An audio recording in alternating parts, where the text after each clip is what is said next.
Therefore, I'm happy to say that Normunds Popens has been able to join us. Normunds, are you there? Are you hearing me? Am I hearing you? Yes, good morning. Yes, I No. hear you very well. All I right. hope you can hear me as well. I'm hearing you well. I hope the audience does as well. So Normunds Popens is Deputy Director General at the European Commission's Directorate General for Regional and Urban Policy. So Normunds is going to talk to us for approximately 10 minutes, and I'm actually challenging you, sir, to sort of explain this in 10 minutes. It is going to be a challenge because the topic is so large and nuanced if you get into the details. But nevertheless, we're happy that you found the time to join us today. So, the European Green Deal and its impact on regional development. Normunds, 10 minutes to you, please. Thank you, Edis, and I will try, because as you say, the topic is so large and so important that, of course, covering that in 10 minutes is a real challenge. Now, I come from DG Regio, DG for Regional and Urban Policy, and I'm very happy to speak in this event because it's also we see it as part of this idea to enhance cooperation even within the European Union. It's never enough cooperation. And if we want to achieve those beautiful goals that we all have set up at the EU level, we need to work together. And Nordic-Baltic region is, to me, one of the ones which can lead in that context and be an example. So a few words about the Green Deal, and also because I am in charge of implementing the programs all over in Europe from cohesion policy, I will try to link it to the funding instruments of the future, because obviously we have a period again where we are setting up a new programming period with concrete programs everywhere in Europe. And we have also as well new instruments proposed through the Next Generation EU. So I would like to touch on this very briefly. So shortly, the European Green Deal, I will not dwell too much because I think everybody has been aware that it is our new growth strategy. It is our strategy how to make sure that our development takes place, but it is sustainable. It doesn't damage the boundaries of our planetary system. It allows us to actually be a win-win situation, both for economic development and growth, which we of course need, and also for maintaining this environment, this planet in which we live as a total. And for that, of course, it's easy to say and difficult, I think, to do something concrete, although I think the European Union is very well set, again, to be an example in the world how it can be done. So the European Green Deal obviously covers all sectors of our activities, the economy, the transport, energy, agriculture. It also covers, I think, a lot our consumers' part and the choices that we make, because for me, it's not just a new priority for European Union. It should be the paradigm change for all of us, the way that we make our choices, be it politicians, businesses, or us as consumers. It's important that we all understand the importance of this paradigm change. Everything points out to the fact that we have certain problems with the environment and climate, and they are becoming even more serious. So we should take this European Green Deal and embrace it. And of course, from the Commission point of view, there's a lot of work that need to be done at the EU level. First of all, we need to make sure that we have respective legal frameworks amended. So our directives, our regulations need to take into account these new objectives. And we need together to design a system where the support and investment, first of all, but not just investment, as well as knowledge and sharing of this knowledge at the EU level really takes place and allows everyone to reach those objectives. Because let's be clear, to achieve those objectives at the EU level, we need all levels of governance as well working together. So it's not just about EU and national governments, it is about national, regional, local actors and all stakeholders, be it businesses, academic institutions, NGOs, our society needs to work together to achieve these objectives. And we have to put these systems in place at the EU level through our programs and different other support instruments. So not just legislation, but as well all the support system. And as you know very well, for the actually we understand as well that the level of different territories or different actors in those territories is very different at the EU. So this is why we have also very clearly said that this just transition mechanism should be also one of the key mechanisms which allows to make sure that no region and nobody is left behind. Because I think that should be understand that some of our regions, some of our industries, some of our territories and citizens living in those territories should undergo more profound changes than others. So we need to make sure that this differentiation and targeted support to these territories, but through territory, I of course mean everybody who lives, works and does business on this territory, that we have right systems in place to help them to reach those who maybe are more advanced in that respect. So if I look at the cohesion policy particularly, I think we will be playing a key role also at the EU level to make sure that in the next 7 years, our EU budget is really targeted towards supporting the Green Deal, these objectives, this green and digital transition, as we call it as well, that our programs, financial programs, investment programs all over Europe take it as a priority. And for that, I think we've done a big job. We have already set the thematic concentration for our investment programs. So 30% must go to supporting the policy objective. Number 2, which is our green objective, which supports different measures related to climate adaptation, to environment, and so on and so forth. And we will be discussing it with member states to finalize it in very concrete programs, in setting them up. But it's not enough, because we also understand that our programs will set the targets, will set the amounts and key principles. We need to come up with good examples how we should make this investment happening.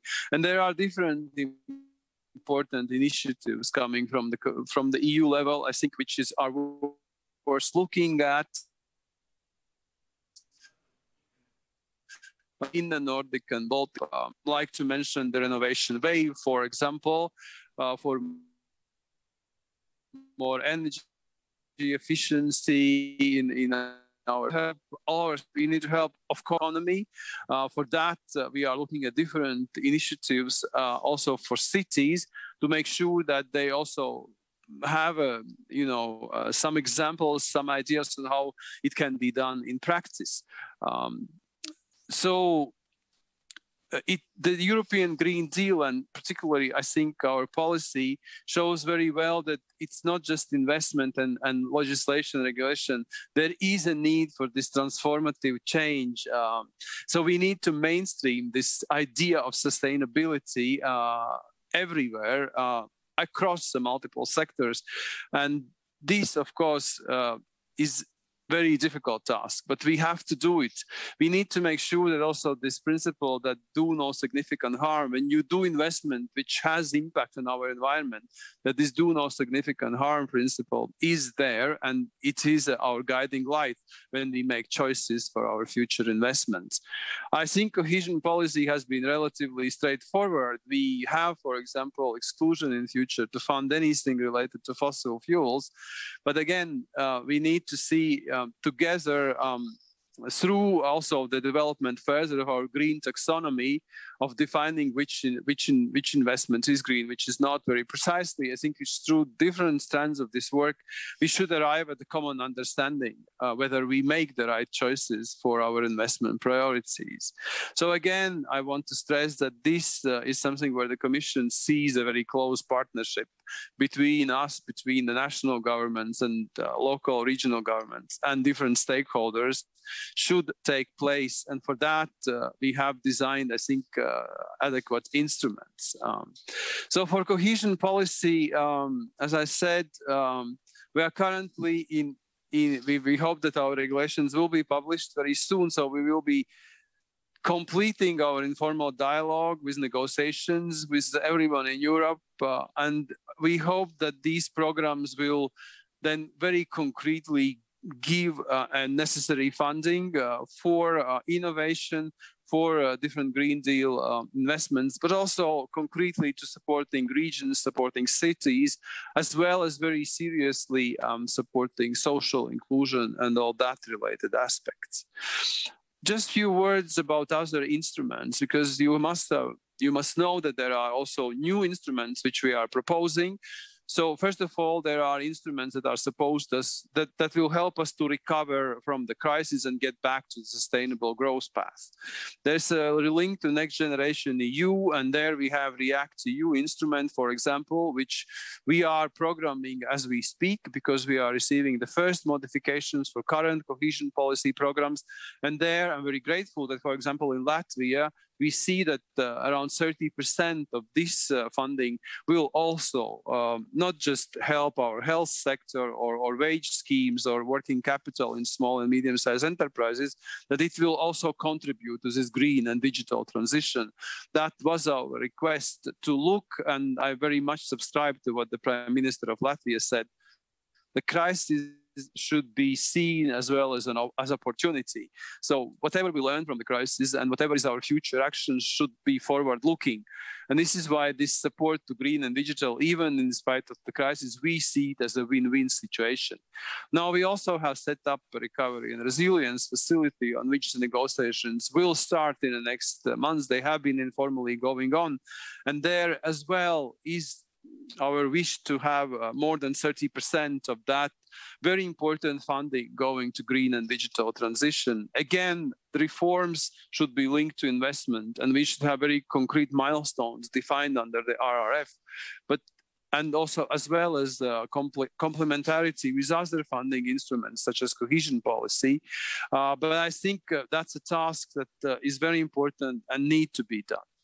On top, we are also working with different partners on setting up a just transition mechanism.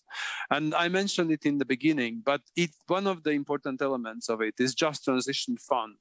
And Just Transition Fund will be targeting these territories which have to undergo this extremely deep transition.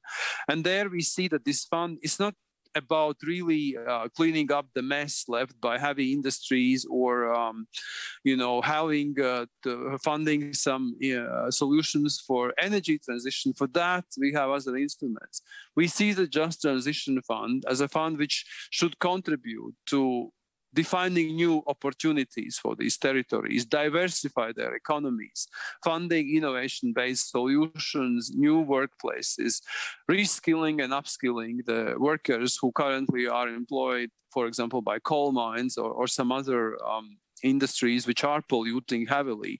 We can also help those industries, if that is a possibility, to have this technological shift to the less carbon emitting technologies. But that is something that we need to discuss together, because the JTF, I think, is one of the most visible instruments that will help also from the EU level to reach those climate goals. I don't know if I have reached already my 10 minutes. I could speak a lot more. So just to conclude, to say that we will be covering, of course, with our instruments, all the Nordic-Baltic region, all the EU, but it's not enough. The needs to reach the climate objectives are huge. And as I said, it needs the joint work of different actors. So I hope as well that in the Nordic-Baltic area, the private investment will also help and will be mobilized to help to reach these goals. And I really look at the Nordic and Baltic region as a leading region in that concept. We will have a lot of, as well, transnational and cooperation programs in this region running. So I would really encourage everyone to make sure that all these instruments work together and help us to achieve these goals. And it should not really be just an exercise because the EU says so. I think as citizens, we are interested in the green, in the future for our children. And this is something that we should always remember. So thank you for listening to me, and we will be ready, and we stand ready, of course, to work with you in getting all this right. Thank you. Normunds, thank you very much for this summing up of the entire idea. There's a bunch of questions, by the way, coming in through Slido. We don't have the time for all of them. Well, by the way, thank you very much to our audience for the activity level you're showing initially, and it's a pity that we don't have the time to cover all of them. We will try and find other mechanisms through which to deliver those answers to those questions. However, there is one, I think, follow-up question to what we heard from you, Normunds, that I'm trying to sum up a couple of questions that were here on Slido and a couple of sort of notions that came in beforehand as well. And I think it boils down to this, is that I think the perception still lingers among many here in Latvia that the green transition sort of will those who will really catch this train are going to be the more developed parts of Europe and of the region, right?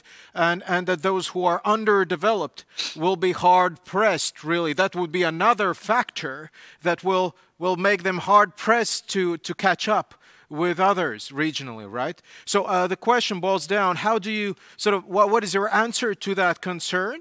That those who are advanced and those who are richer are going to benefit more from this than those who are sort of lagging behind for historical, economic, whatever reasons that may be. And precisely sort of on your turf, will the European Commission be tracking how the Green Deal implementation leads to sort of more cohesion in Europe rather than less cohesion? Normunds, if you can cover that in 2 minutes, that'd be great. Well, it's impossible to cover it in 2 minutes, but it is an eternal question, obviously, when we dispatch also support at the EU level on the priorities, what happens at the regional level. And we see that also our support, because cohesion policy funds are exactly supposed to do that, to help us to reduce regional disparities. Well, unfortunately, we can see that with all that funding. And our funding is directed more at less developed regions. It will stay that way, you know, in the new MFF, new multi-annual financial framework. There will be more funding from our policy, from our funds going to less developed regions. There's no doubt about it.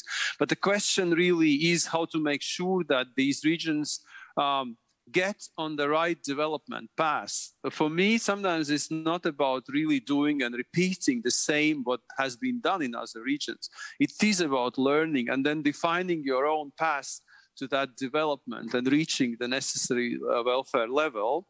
We have many instruments in place which we have, introduced, and as I said, the Just Transition Fund as well will help mostly those regions who are hardest hit by this necessity to make this transition.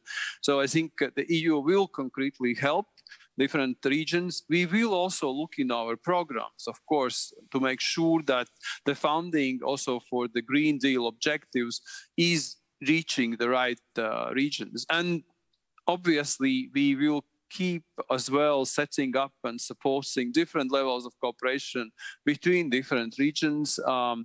For Just Transition Fund, we have introduced the Just Transition platform when we bring together all different regions.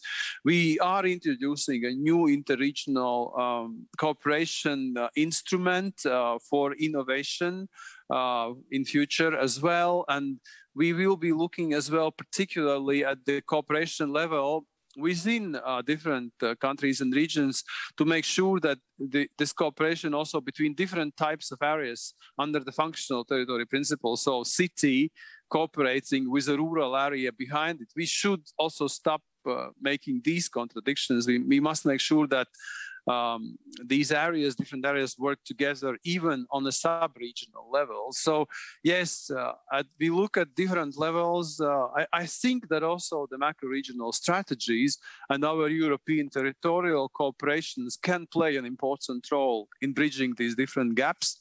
And there again, Nordic-Baltic region is very well placed with the Baltic Sea strategy, with big transnational and cross-border programs, which should help in this respect.